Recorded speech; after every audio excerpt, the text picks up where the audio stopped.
கிணத்துல குதிக்கலாம், நீ எல்லாம் ஆம்பளையே இல்லைன்னு சொல்லி உசுப்பேத்தி விட்டு மேலே இருந்து 20 அடியிலேருந்து குதிக்க வைக்கிறது. இங்கே இதெல்லாம் பண்ணதுக்கப்புறம் மெட்ராஸுக்கு போனால் நம்ம பெரிய ஹீரோ. ஏன்னா அங்கே யாருக்கும் இதெல்லாம் வராது.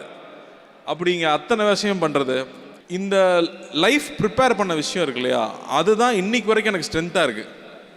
ஸோ சம்மர் கிளாஸுக்கெல்லாம் வந்து ஸ்பெஷல் கிளாஸுக்கு போகிறத விட ஊரில் வந்து அத்தை வீட்டுக்கும் அப்ச்சி வீட்டுக்கும் தாத்தா வீட்டுக்கும் போகிறது தான் மிக மிக முக்கியம்னு நினைக்கிறேன்.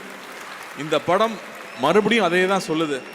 இந்த படத்தில் நான் உள்ளே வந்தது ஒரு புக்காக இருக்குது, நீங்கள் படிங்க அப்படின்னு சொன்னார். நான் படித்தேன். எனக்கு என்ன சொல்கிறதுன்னு தெரில, ஒரு 5 இடத்துலையாவது அழுதுருப்பேன்.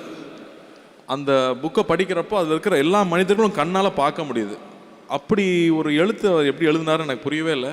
தொடர்ந்து ஆக்ஷன் படமாக பண்ணிகிட்டு இருக்கேன். ஆனால் இந்த மாதிரி அற்புதமான படம் எப்பாவது தான் வரும், மிஸ் பண்ணிடக்கூடாதுன்னு தோணுச்சு. சிக் ஷாம்புவில் உள்ளது ஃபிளாக்ஸீட் புரோட்டீன் மற்றும் பிளாக் டீ. கூந்தலை ஆக்கிடும் 2x ஸ்ட்ராங்கர் மற்றும் shiny black. Chik strong and black shampoo கூந்தலுக்கான புரோட்டீன் தெரப்பி.